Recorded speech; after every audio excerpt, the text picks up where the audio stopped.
नमस्कार. संगम स्पर्धा परीक्षा केंद्रामध्ये तुमचं खूप खूप स्वागत आहे. उद्या आपल्याला बॉम्बे हायकोर्टच्या क्लर्क या पदासाठी डॉक्युमेंट व्हेरिफिकेशनला जात असताना काय महत्त्वाच्या गोष्टी नेणं आहेत, तुम्ही कोणतीच गोष्ट न्यायला विसरू नका, म्हणून हा एक तुम्हाला आवर्जून संदेश देण्यासाठी मी व्हिडिओ आणलेला आहे. ठीक आहे, लक्षात घ्या.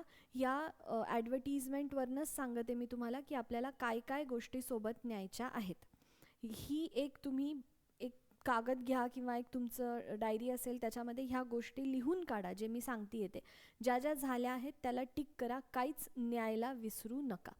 हे बघा, सगळ्यात पहिले आपल्याला सांगितलेलं आहे की अटेस्टेड कॉपीज ऑफ फॉलोइंग, म्हणजे तुम्हाला ओरिजिनल तर न्यायचं आहेच, पण अटेस्टेड कॉपी अटेस्ट कोणी करायचं आहे, तर आता आपल्याला माहिती आहे, गव्हर्नमेंटने सांगितलं आहे की सेल्फ अटेस्टेशन आपल्याला चालतं. तुम्ही स्वतः तुमच्या सहीनी त्याला सेल्फ अटेस्ट करायचं आहे. ओरिजिनल डॉक्युमेंटसोबत अटेस्टेड कॉपीज न्यायच्या आहेत. आता यांनी सांगितलं आहे अटेस्टेड कॉपीज ऑफ, किती ते सांगितलेलं नाही आहे. मग मॅम मी किती नेऊ, तर तुम्ही 2 झेरॉक्सचा सेट ठेवा आणि एक ओरिजिनल. ठीक आहे, काय काय न्यायचं आहे. सगळ्यात पहिली गोष्ट, डेट ऑफ बर्थचा तुम्हाला प्रूफ पाहिजे. मग तो एक तुमचा शाळा सोडल्याचा दाखला असू शकतो. ज्यांनी कोणी तुमचं बर्थ सर्टिफिकेट काढलं असेल तर तुम्ही ते नेऊ शकता, पण कोणताही डेट ऑफ बर्थचा पुरावा पाहिजे. दुसरी गोष्ट काय न्यायची, आपल्याला मार्कशीट्स न्यायच्या आहेत. सगळ्या मार्कशीट्स न्यायच्या आहेत. कोणत्या कोणत्या, 10वी 12वी, ग्रॅज्युएशन, पोस्ट ग्रॅज्युएशन आणि लॉ. जर तुमचं लॉ झालं असेल तर, नसेल झालं तर तुम्हाला आता काय करू मॅम मी, असं नाही आहे, पण 10वी 12वी ग्रॅज्युएशन, पोस्ट ग्रॅज्युएशन नसेल झालं तर न्यायची गरज नाही. जे जे तुमचं याच्यापैकी झालेलं आहे त्याच्या तुम्हाला मार्कशीट्स न्यायच्या आहेत. आणि दुसरी एक खूप खूप महत्त्वाची गोष्ट की मॅम इथे मार्कशीट्स दिलं आहे आणि पासिंग सर्टिफिकेट दिलेलं आहे, काय न्यायचं आहे मी. मार्कशीट्स म्हणजे तुम्हाला तिथे मार्क्स किती आहे, एक ती 10वी नंतर 12वी नंतर आपल्याला मार्कशीट मिळते. आणि एक दुसरा सेम ब्लू कलरचं, ज्यांनी आधी केलेलं असेल आणि आता नवीन पॅटर्नमध्ये ज्यांनी केलं असेल पिंक कलरचं, आपल्याला एक मार्कशीटचं वेगळं सर्टिफिकेट मिळतं, पासिंगचं वेगळं मिळतं. शाळेतून जाऊन आणा, फक्त मार्कशीट नेऊ नका. पासिंग सर्टिफिकेटमध्ये तुमची 10वी कधी झाली आहे, 12वी कधी झाली आहे ते सगळं लिहिलेलं असतं. तर मार्कशीट आणि पासिंग दोन्हीही आपल्याला इथे लागत आहे. पुढे काय न्यायचं आहे, टायपिंग सर्टिफिकेट. कोणतं, इंग्लिश तुमचं 40च्या स्पीडचं झालेलं आहे हे टायपिंग सर्टिफिकेट न्यायचं आहे. ओरिजिनल प्रत आणि 2 त्याच्या झेरॉक्स काढून ठेवा. सगळ्या गोष्टींच्या 2 झेरॉक्सचा एक झेरॉक्सचा वेगळा सेट बनवायचा. 1 झेरॉक्स सेट, 2 झेरॉक्स सेट आणि ओरिजिनल, अशा 3 गोष्टी सोबत न्यायच्या तुम्ही. या सगळ्याला स्वतः अटेस्ट करायचं. त्यानंतर आपलं MSCITचं सर्टिफिकेट न्यायचं आहे तुम्हाला, कम्प्युटर प्रोफिशियन्सीचं. जर तुम्ही एखाद्या कास्टमध्ये येत असाल, SC ST वगैरे, ज्याचं कास्ट सर्टिफिकेट असतं त्याचं कास्ट सर्टिफिकेट तुम्हाला न्यायचं आहे. त्यानंतर हे डोमिसाईल एज नॅशनॅलिटीचं जे आपलं सर्टिफिकेट असतं ते न्यायचं आहे. आता जे येल्लो गोष्टी आहेत, येल्लोनी मार्क केलेल्या, त्या मॅक्झिमम सगळ्या स्टुडंटला लागू होणाऱ्या गोष्टी आहेत. बाकी पिंकनी मार्क केलेलं कुणासाठी आहे ते मी नंतर सांगते, पण एक सगळ्या नॉर्मल जनरल स्टुडंट्सला काय लागतं आधी आपण ते कवर करू. त्यानंतर आता कॅरेक्टर सर्टिफिकेट न्यायचं आहे. सगळ्यात पहिली गोष्ट, तुम्ही तुमच्या मनाने हाताने काहीतरी लिहिलं एका रफ पेजवरती किंवा एका पेजवरती आणि ते तुम्ही डेझिग्नेटेड पर्सनॅलिटीजला देत आहात, त्याच्यावर सही शिक्का नेत आहात, तसं कॅरेक्टर सर्टिफिकेट एक्सेप्ट होणार नाही. कॅरेक्टर सर्टिफिकेटचा जो फॉर्मॅट आहे, जो मजकूर आहे, तो स्वतः यांनी या डॉक्युमेंटसोबत फॉर्म A मध्ये जो दिलेला आहे तेच तुम्हाला झेरॉक्स काढायचं आहे त्या फॉर्म Aचं. त्याच्यावरती ज्या काही गोष्टी दिलेल्या आहेत त्या लिहायच्या आहेत आणि मग त्या रिस्पेक्टेबल पर्सन्सकडे नेऊन ते तुम्हाला भरायचं आहे. तुमच्या हाताने एक A4 शीटच्या पेजवरती किंवा एक झेरॉक्स कॉपीवरती स्वतः टाईप केलेल्या न्यायचं नाही, या फॉर्मवरतीच लिहून न्यायचं. आता मला बरेच स्टुडंट्स विचारत आहेत की मॅम इथे डेट काय टाकू. डेट तुम्ही हे नोटिफिकेशन आल्यानंतरची कोणतीही टाकू शकता. इथे स्वतः त्यांनी लिहिलेलं आहे, issued on or after date of publication of advertisement. म्हणजे तुम्ही 1 डिसेंबर 2 डिसेंबर 3 डिसेंबर कितीही नोव्हेंबर ऑक्टोबर काहीही टाकलं असेल तर चालू शकतं. पण कोणत्या डेटचं? ज्या दिवशी हे नोटिफिकेशन आलं होतं, आय थिंक 14 जानेवारी आहे, तर जानेवारी महिन्यानंतरचं तुम्ही कोणतंही टाकू शकता डेट. ठीक आहे, डेटची काही काळजी करू नका. बरेच स्टुडंट्स मला म्हणतात की मॅम आम्ही आज घेतलं आणि त्या तहसीलदारनी आजची डेट लिहिलेली आहे. It is absolutely okay.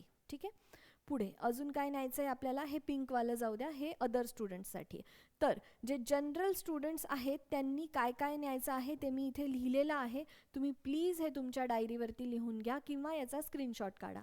एक आपल्याला न्यायचं आहे बर्थ सर्टिफिकेट. मग हे बर्थ तुमचं स्वतःचं काढलेलं असेल तर ते चालेल, किंवा शाळा सोडल्याचा दाखला, जिथे कुठे तुमची डेट आहे 10वी 12वीच्या कोणत्याही याच्यावरती ते पण चालेल.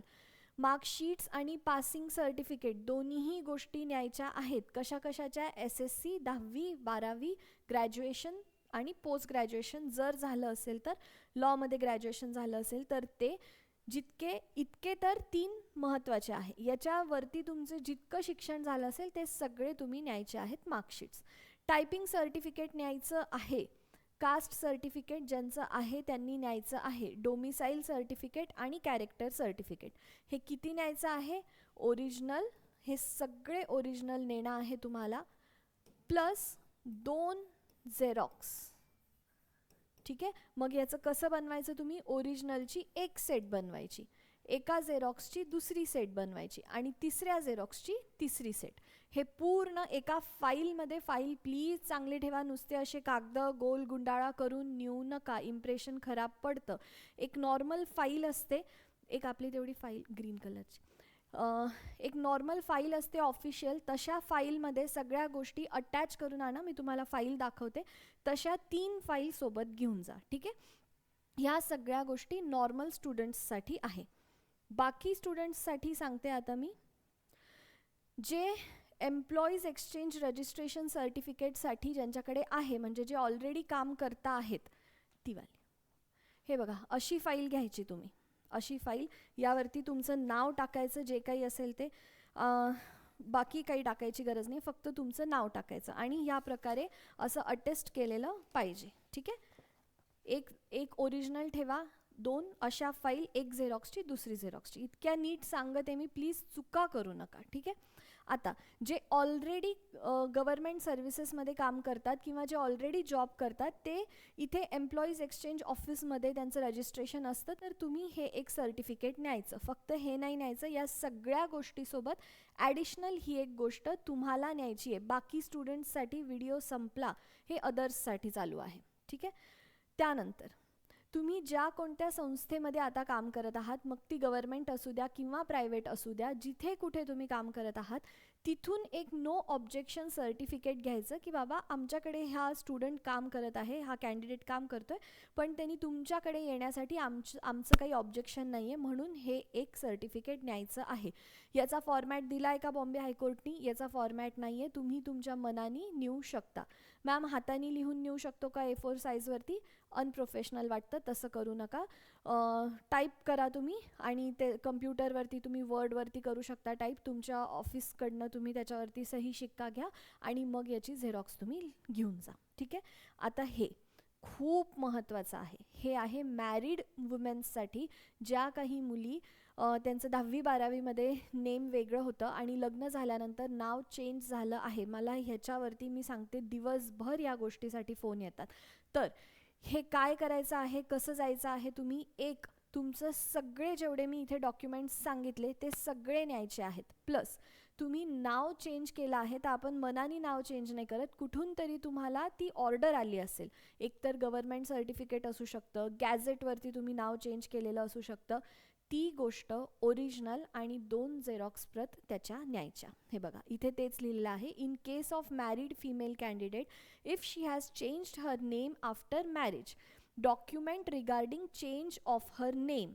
ज्या डॉक्युमेंटमध्ये तुमचं ओरिजिनल नाव हे होतं XYZ आणि आता ABC झालेलं आहे, ते डॉक्युमेंट तुम्ही सोबत न्यायचं आहे. काय असू शकतं ते? Copy of government gadget, marriage certificate issued by competent authority. ठीक आहे, या सगळ्या गोष्टी तुम्ही उद्या न्यायच्या आहेत. त्यानंतर आपण इंटरव्ह्यूच्या तयारीला सुरुवात करू. जितके स्टुडंट्स जातील, मला असं म्हणजे खूपच तुम्ही काहीतरी खूप चुकीचं केलं असेल, तुमच्या वडिलांचं नावच चुकवलं असेल वगैरे, तरच तुमचं रिजेक्शन होऊ शकतं. नाहीतर यावेळेस रिजेक्शन्स जास्त डॉक्युमेंट व्हेरिफिकेशनमध्ये होणार नाही. रिजेक्शन्स होतील तर ते इंटरव्ह्यूच्या वेळेला. तर तुम्हाला प्लीज इंटरव्ह्यूच्या तयारीला आत्ताच सुरुवात करा. लगेच स्वतःवरती अभ्यास करायला सुरुवात करा. इंटरव्ह्यू गायडन्सचा प्रोग्राम संगम इथे सुरू झालेला आहे. तुम्हाला जर वाटत असेल, तुम्ही आपल्या शॉर्ट्समध्ये जाऊन बॉम्बे हायकोर्टचेच टॉपर्सचे एकदा रिव्ह्यू बघा. मग तुम्हाला कळेल की इंटरव्ह्यू गायडन्स किती महत्त्वाचा आहे. आपण झोपेतून उठून इंटरव्ह्यूला जाऊ शकत नाही. त्याची एक पूर्ण क्रोनॉलॉजी असते. आपण पूर्ण तितक्या एक 7-8-10 दिवसांमध्ये बदलू शकतो. ठीक आहे. जज तिथे तुमचा इंटरव्ह्यू घेणार आहेत, तर ते जज जे असतात त्यांचं कामच कंटिन्युअसली समोरच्याला जज करण्याचं असतं. त्यामुळे त्यांच्या जजिंगसाठी तुम्ही पात्र व्हाल असं आपण तुम्हाला इथे घडवून तिथे इंटरव्ह्यूसाठी पाठवतो. ठीक आहे. तर तुम्ही इंटरव्ह्यू बॅचला आजच जॉईन करा आणि काहीही डाऊट्स असतील तर खाली तुम्हाला फोन नंबर मिळेल माझा किंवा सरांचा, तुम्ही कधीही कॉल करा. ठीक आहे. चला तर मग भेटूया आपण नंतर. Thank you so much.